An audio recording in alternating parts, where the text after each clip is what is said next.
understand balance on your square in the mind of the all. But that's understanding that whatever fades and withers is an illusion. So life is eternal. So this mind that we're in is finite and not infinite. It's a way to maneuver and understand, to elevate. But to maneuver and understand and overstand, you have to be balanced. You have to be balanced within your vessel, within your body, because you live in your body.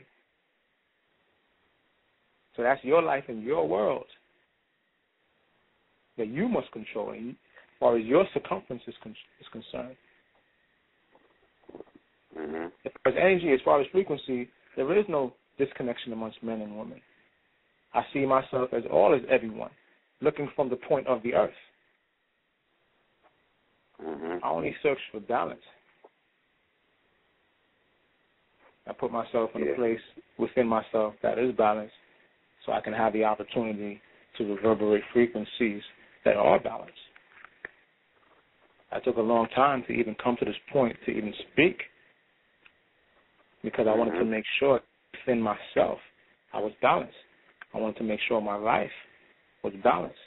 How I feel, my emotions, my state of mind was balanced before I even utter a frequency that was balanced.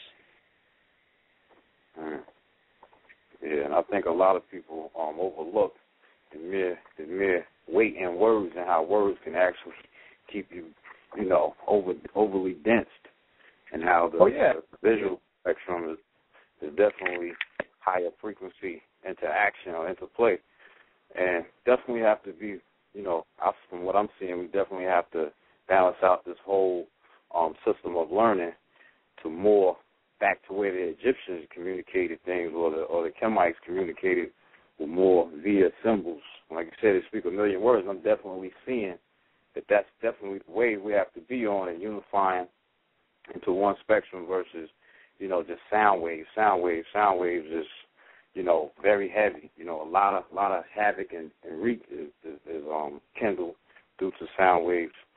So I definitely see where the reluctancy needs to be injected into that particular communication. Not to bring up sound waves. People, tunes is very key. It's keys, it's notes. That's what the frequency is all about, vibration. So, that's the main element I want people to know, just know. Tunes, vibration, and frequency. Because everything has a tone. Every planet has a tune.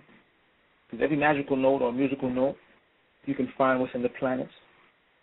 You can find every planet and every musical note within your fiat notes. You can find every note, every musical note, every planet within a day. The days you're in. Each day has a note. Each day has a tune. Each day has a frequency. Each day has a vibration. The same thing with the Kabbalah. I can go into the Kabbalah and I can find each frequency in the Kabbalah dealing with each musical note, tie it to a planet and the Federal Reserve note and a day at the same time. When you look at things, you see that everything boils down to a frequency, to a vibration. Words can't describe certain frequencies, especially material words. But they're so dense in frequency. They're so dense in property. Sometimes, even if you speak a word too heavy, you'll hold a person down. That's the power of spells. That's why the words are so important to understand, especially when you're dealing with what your quest is, or how you move. Because if that quest, if you act or move as far as your questions is concerned the wrong way, you're going to get the wrong answers.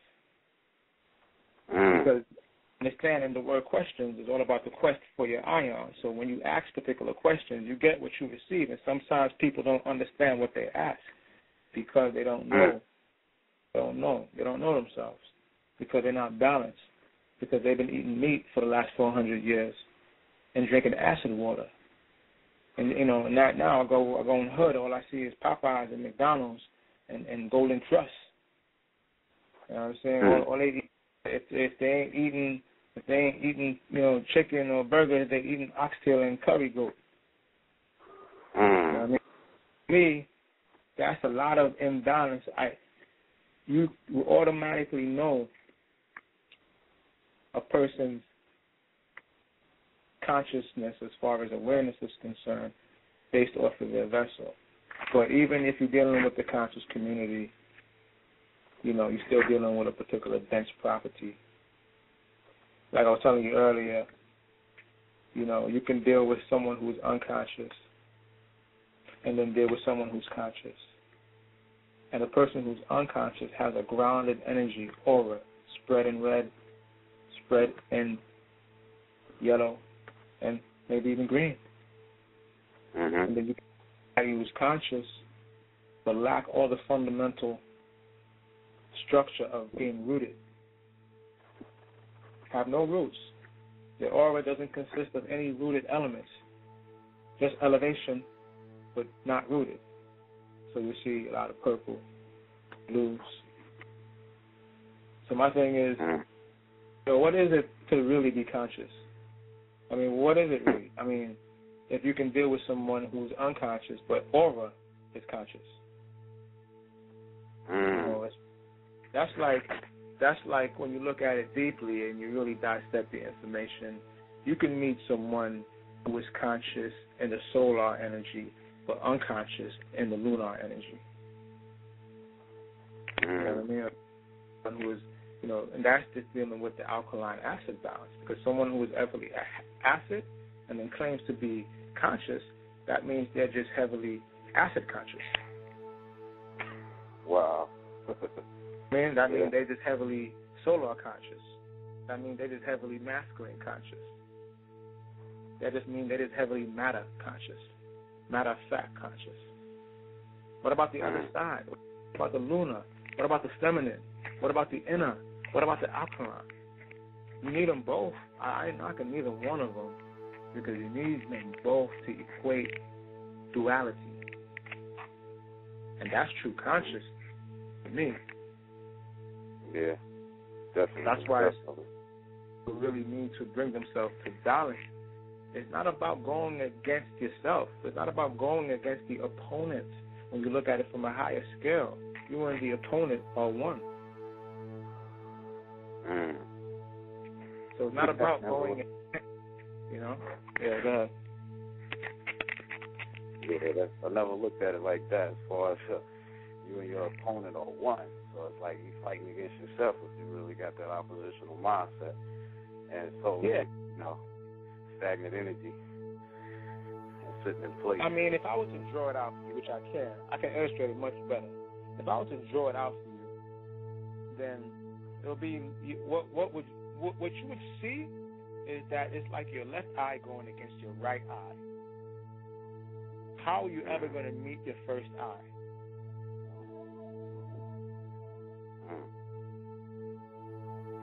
That's the inner battle you fight right there. See, on a cosmic level, that's what's going on.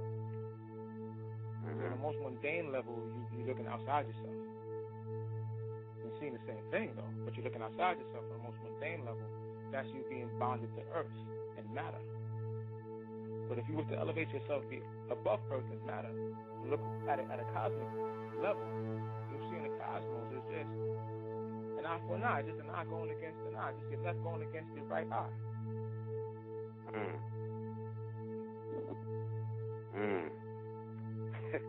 Yeah, they coming from one point, the same point, though.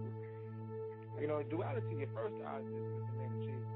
See, a lot of people flashing the one eye symbol, one eye. And then with solar energy, you may even have some people with lunar energy, but lunar energy is a science that not a lot of people pushing.